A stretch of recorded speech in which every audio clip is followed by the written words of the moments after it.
В онлайн-режим переходят и артисты бурятского цирка. Они переберутся с арены прямо на ваши экраны. Это первое их выступление с февраля. Новые номера можно будет увидеть в формате онлайн. Что интересного приготовили артисты, расскажем далее. Как видим, месяцы простоя на артистах не сказались. Несмотря на то, что последний раз они выступали на февральском праздновании Сагалгана в Кремле, форму держал каждый. Пандемия закрыла манеж, но не отменила 20-летие бурятского цирка. В этот раз труппа выступит не перед залом, а перед камерой. Конечно, мы очень скучаем по сцене.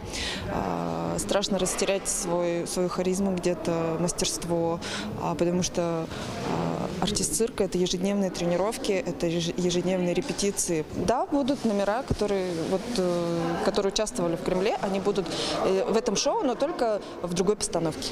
Шоу называется «9 ветвей», и оно будет сильно отличаться от обычных цирковых представлений. Артисты выйдут не на манеж, а на сцену Русского драматического театра. Почему мы взяли Русский драматический театр?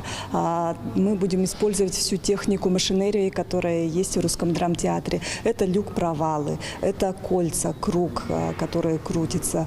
Это будет и светодиодный экран, светодиодные сетки. То есть будет по 3D-проекция.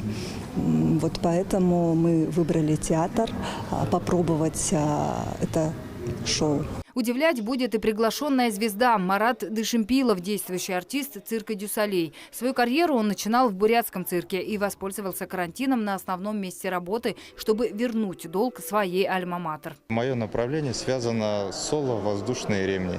А для этой программы мне пришлось подготовить, так сказать, себя и свое тело для парных ремней. Вроде бы специфика та же, но нюансов гораздо больше, потому что работаю с живым человеком. В моих воздушных ремнях не все зависит от меня. Есть подвеска, есть человек, который сидит на подвеске, поднимает, отпускает. То есть каждый раз представление не похоже на предыдущее. Высоты боитесь? Боюсь. И при этом все равно. И при этом работать.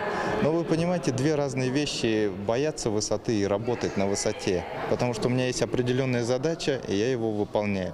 А если меня просто поднимут, и я буду смотреть вниз, то у меня появляется неприятное чувство дискомфорта. В среднем за год артисты проводят более 160 представлений. В этом году их считанное количество.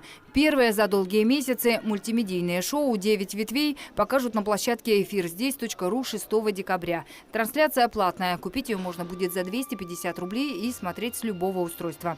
Саржана Мердыгеева, Никита Коробенков, Валерий Чедопов, телекомпания «Ариус».